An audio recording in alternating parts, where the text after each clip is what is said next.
नमस्कार. ठरलं तर मग या मालिकेच्या येणाऱ्या भागामध्ये जबरदस्त असा ट्विस्ट येणार आहे. तर इथे अर्जुन आणि रविराज काकांना आता प्रियावरती संशय आलेला असतो. त्यामुळे रविराज काका अर्जुनला म्हणतात की आपण आता प्रियावरती जरा लक्ष ठेवूया, तिच्या बारीक हालचालींवरती लक्ष ठेवूया.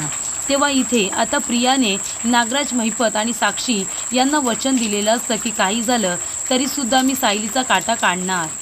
तेव्हा महिपत म्हणतो, काय करशील काय तू, तो अर्जुन सुभेदार असताना. तेव्हा प्रिया म्हणते, सायलीच्या दुधाच्या ग्लासमध्ये झोपेच्या गोळ्या मिक्स करून तिला मी देणार आहे आणि तिला कायमचं झोपायला लावणार आहे. तेव्हा इथे आता सगळेजण तिच्याकडे बघायला लागतात, कारण प्रियाने खूप मोठा प्लॅन केलेला असतो.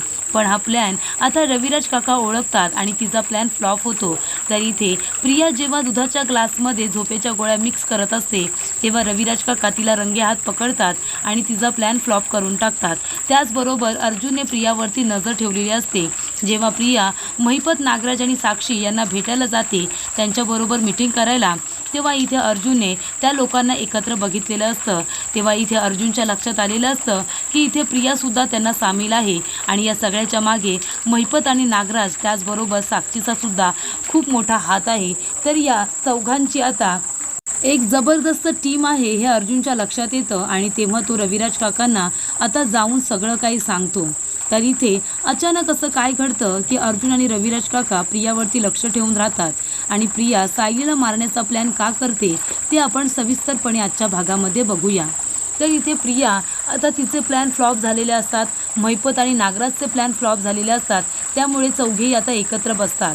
तेव्हा सगळेजण प्रियाला ब्लेम करत असतात की तू सुभेदारांच्या घरामध्ये राहतेस तरीसुद्धा प्रतिमाचं काही वाकडं करू शकत नाही आहेस, त्या सायलीचं काही वाकडं करू शकत नाही आहेस.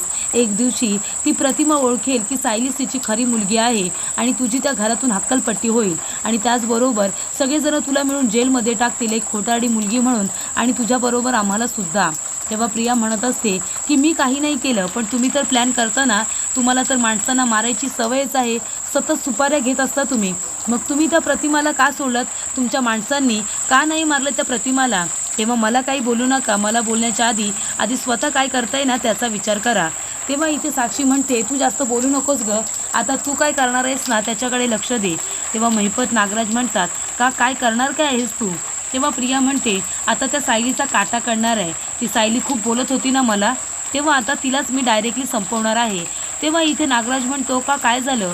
तेव्हा प्रिया म्हणते, त्या सायलीला कळलं ना की मीच प्रतिमाला सांगितलं की ती हॉस्पिटलमध्ये आहे म्हणून आणि प्रतिमा एकटीच तिला भेटायला घराच्या बाहेर पडली होती आणि तेव्हा तिच्यावरती गुंड्यांनी हल्ला केला होता हे त्या सायलीला कळलं आणि मग सायली मला जबरदस्त बोलली. तेव्हा इथे प्रिया म्हणत असते की सायलीने जणू काही मला धमकीच दिले. ती म्हणाली की हे सगळं तू मुद्दामून केलं असशील ना तर मी तुला सोडणार नाही, कारण तुझं आणि प्रतिमा आत्यांचं पहिल्यापासून काही जमत नाही.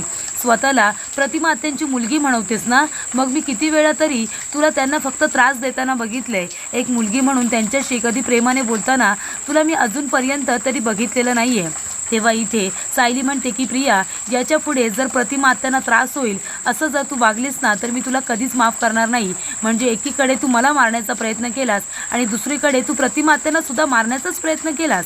तेव्हा इथे प्रिया म्हणते, मी असं काही केलेलं नाही आहे.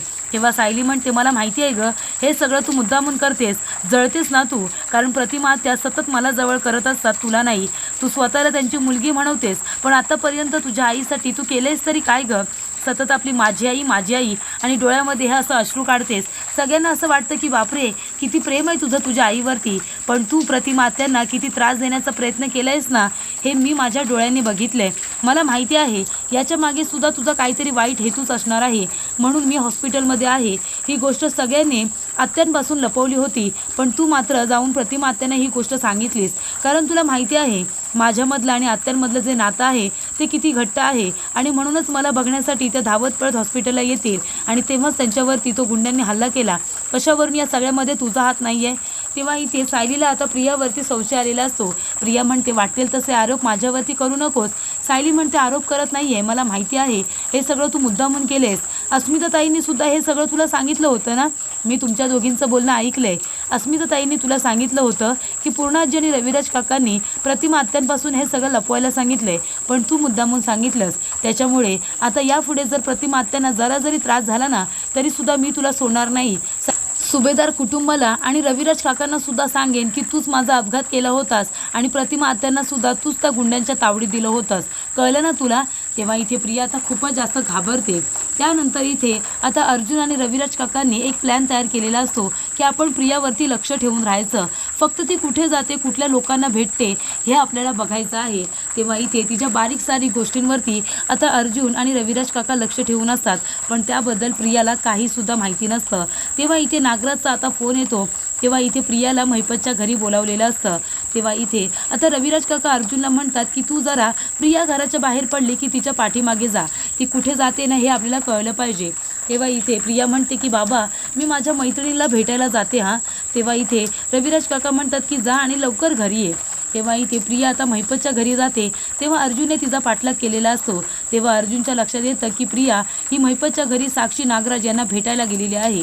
तेव्हा इथे आता अर्जुन तिथेच पाठीमागे तिची वाट बघत उभा राहिलेला असतो. तर इथे आता चौघेही मीटिंगला बसलेले असतात. तेव्हा इथे प्रियाला सांगितलेलं असतं की आता तुला काही करून प्रतिमा आणि सायली दोघींपैकी एकीचा तरी काटा काढावा लागेल, नाहीतर त्या दोघीजणी जर एकत्र आले ना तर आपलं कारस्थान सगळ्यांच्या समोर येईल. ती प्रतिमा आता सायलीला ओळखेल सुद्धा की तीच तिची मुलगी आहे. तेव्हा प्रिया म्हणते की ही माझ्या डोक्यावरती खूप मोठी टांगती तलवार आहे, तुमच्याने तर काही होणार नाही. तुम्ही खूप मोठे मोठे शब्द बोलता ना की प्रतिमाचा कोलता बाहेर काढेन, तिला ठार मारून टाकेन, तुम्ही काही तिचं वाकडं करू शकलेला नाही आहेत. आता मलाच काहीतरी करावं लागेल. ती सायली मला धमकी देत होती ना की माझं सत्य सगळ्यांना सांगेल, त्याच्या आधीच मीच तिचं काम करून टाकते. तेव्हा साक्षी म्हणते तुला तुझं काम करावंच लागणार आहे. तेव्हा प्रिया म्हणते हो मी करणारच आहे. महिपत म्हणतो काय करणार काय आहेस तू? तेव्हा इथे प्रिया म्हणत असते त्या सायलीच्या दुधाच्या ग्लासमध्ये तिला झोपेच्या गोळे देणार आहे आणि तिला कायमचं झोपवणार आहे. तर इथे प्रियाने आता एक प्लॅन तयार केलेला असतो आणि त्यानुसार ती आता सायलीचा काटा काढणार असते. तेव्हा प्रिया आता घरातून बाहेर पडल्यानंतर इथे अर्जुनच्या लक्षात येतं की आतमध्ये कोण कोण आहे. फक्त नागराज आहे की नाही याच्याबद्दल त्याला खात्री नसते, पण मात्र महिपत आणि साक्षी यांना भेटायला प्रिया गेलेली आहे हे मात्र अर्जुनला कळलेलं असतं. तेव्हा अर्जुन आता रविराज काकांना सगळं काही सांगतो. तेव्हा रविराज काका म्हणतात की आधीच आपण प्रियाला सावध करायचं नाहीये, ती नक्की तिचा हेतू काय आहे हे आपल्याला कळायला पाहिजे.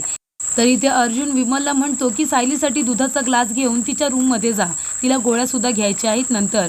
तेव्हा इथे विमल दुधाचा ग्लास घेऊन जात असताना प्रिया म्हणते की विमल तू राहू दे, मी जाते सायलीसाठी दुधाचा ग्लास घेऊन, कारण मला तिची प्रकृती कशी आहे ते सुद्धा बघायचं आहे.